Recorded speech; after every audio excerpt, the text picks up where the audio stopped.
Hi, I'm Rob from All Vehicles Wanted, and today we're going to be going through the paperwork you should be looking for when purchasing a second-hand car.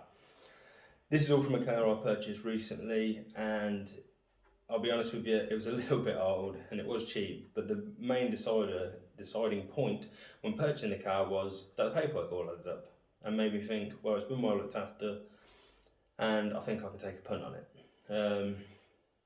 So let's get into it. It was a 17-year-old Skoda Fabia, and here we have the first piece of paperwork you want to be getting when purchasing a car, and that's most important. It's the logbook.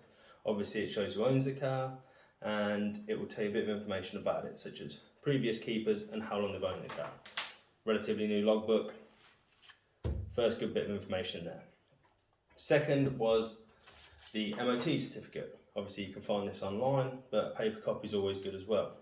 Shows the previous mileages, they all add up, and this car's done about 70,000 miles, so with 6 months MOT, no advisories written down. Again, that was another good piece of paperwork there that really helped me decide to think, yeah, the car's been well looked after and is really good. Next, we have the service book. Now, in a car that's, well, any age, you want to be checking the service book. Does it have stamps in, like this one does? Lots of stamps, which is exactly what you want.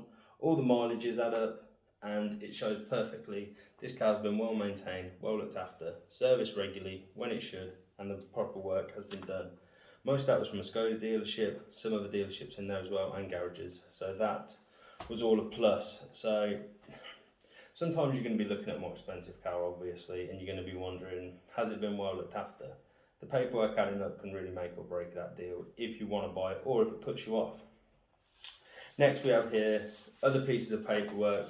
We have services, work that's been done, tyres, brake balancing, brake disc pads, all of that. All of that adds up really well. And lastly, 2 keys.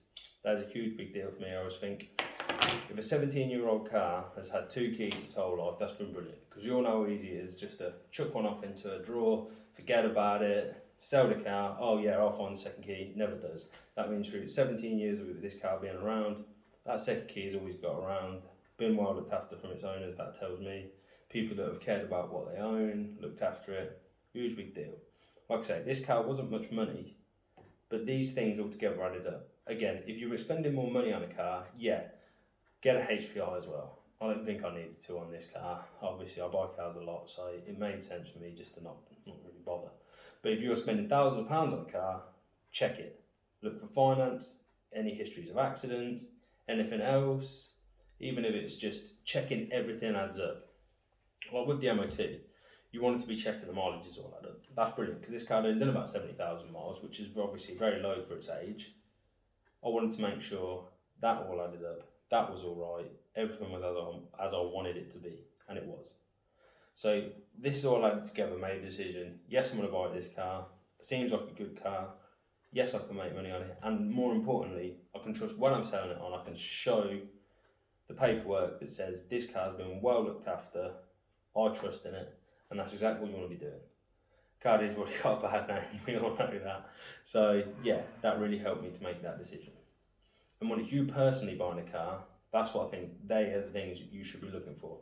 Mainly because, again, it'll add up mileage, owners, service history, 2 keys, has it been well maintained, is there anything else to go with it? Brilliant. I hope this has been helpful. If there's anything else you want to ask, feel free to ask. Obviously, I'm going to beg for likes and subscribing, but please could you do that? It'll help the channel grow, because we're going to be looking to bring more information that you should be looking for when buying in cars, and hopefully helping people out. Obviously, if you're selling your car, you want to be doing all this as well. Visit us at allvehicleswanted.co.uk if you are looking to sell your car, and everybody have a good day, and thank you very much.